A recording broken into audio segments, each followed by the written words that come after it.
안녕하세요. 로지컬 알파입니다. 지금 보이는 그림은 중세시대에 그려진 마돈나와 성지오 바니노라는 그림입니다. 그림에는 아기 예수와 성모 마리아의 모습이 보이죠.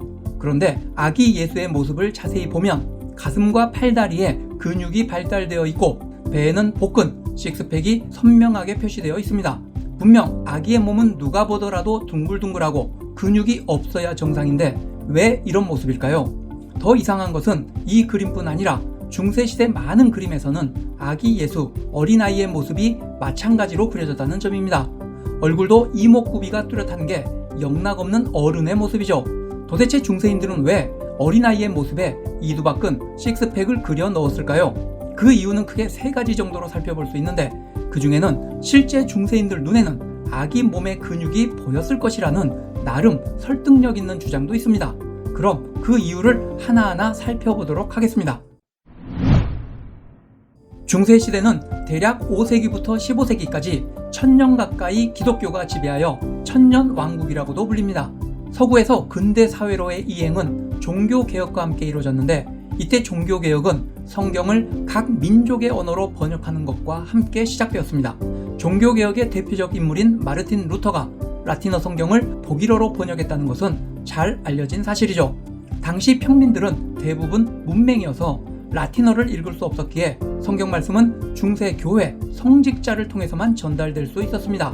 이때 중세 교회, 성당의 천장화와 벽화 등 그림은 성경의 내용을 누구나 알기 쉽게 직관적으로 전달하는 중요한 수단이 되었습니다.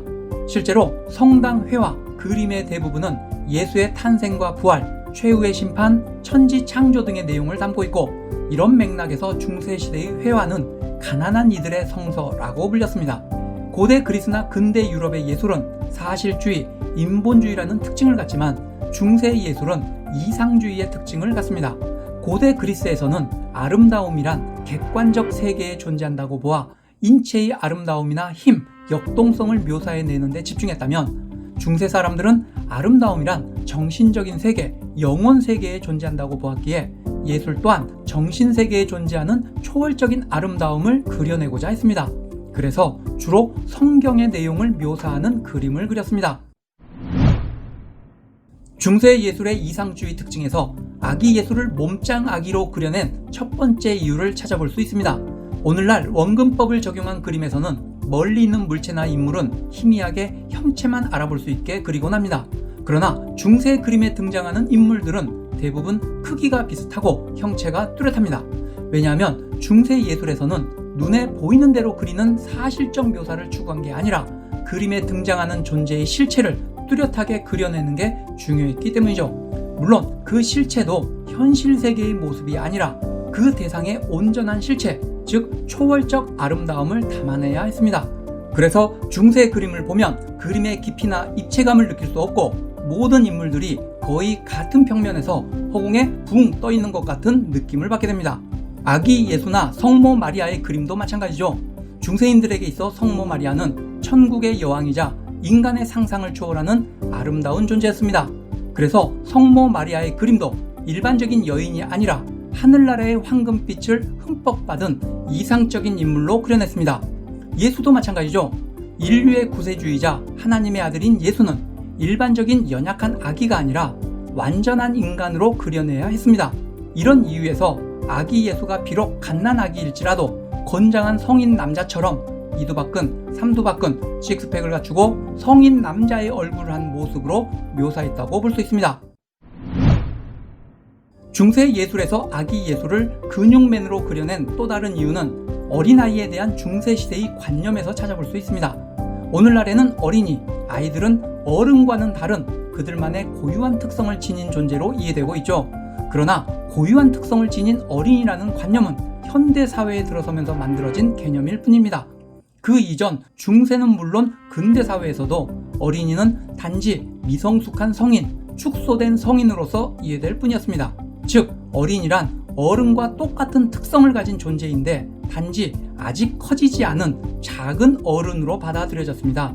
따라서 어린아이에게서 어른의 특성을 보게 되는 것, 예를 들면 얼굴 윤곽이 뚜렷하다거나 몸의 근육이 발달해 있다거나 하는 것은 전혀 이상하지 않은 것이었습니다.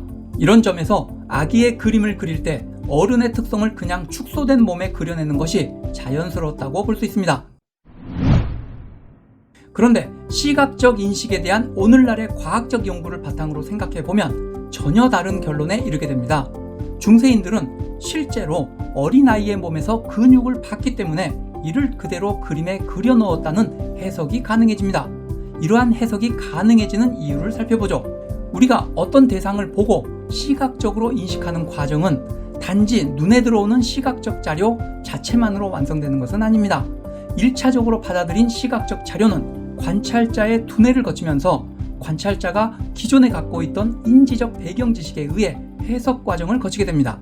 이러한 두뇌의 해석 과정을 거치고 나서야 비로소 보고 있는 대상을 무엇이라고 인식하게 된다는 것이죠. 즉, 우리는 어떤 사물이나 대상을 시각적으로 인식할 때 있는 그대로가 아니라 내가 아는 대로 인식하게 된다는 것입니다. 이러한 해석에 따르게 되면 중세인들이 어린아이를 바라볼 때 비록 어린아이의 둥글둥글한 배 모습이 1차적인 시각적 자료에 해당되지만 어린아이는 어른의 축소판이라는 그들의 인지적 배경 지식에 의해 시각적 자료를 각색하여 인식하게 됩니다. 그래서 중세인들은 바로 앞에 있는 갓난아이를 보면서 자신이 어른의 축소판, 근육이 있는 아이를 보았다고 생각하고 그림에서도 자신이 본대로 아이에게 근육을 그려 넣었다는 것입니다. 우리의 지식에 의해서 우리의 시각적 인식이 달라지는 경우는 생각 외로 많이 존재합니다. 오늘 이 영상을 보기 전에 중세시대 그림을 보면서 그림 속 아기 몸에 근육이 표현되었다는 것을 의식한 경우는 거의 없을 것입니다. 우리는 아기에게 근육이 없다고 알고 있기 때문에 똑같은 그림을 보면서도 실제 근육이 없는 아기 그림을 보고 있다고 생각하게 됩니다. 또 다른 예를 들어보면 우리나라 사람들이 오늘날에는 미국과 러시아, 유럽과 중동 사람들을 어느 정도 구분할 수 있지만 과거 외국인을 자주 접하지 않았을 때에는 피부색이 하얀 사람들은 전부 똑같은 백인일 뿐이었습니다.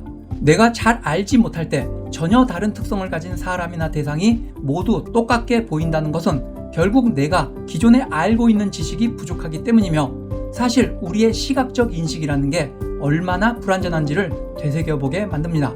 내가 분명히 봤고 확실히 안다고 생각하는 것들도 어찌 보면 나의 지식, 경험 또는 나의 주관적 선입견 때문에 왜곡된 지식일 수 있다는 점은 우리가 세상을 살아갈 때 항상 염두에 두고 보다 신중해져야 할 이유이기도 합니다.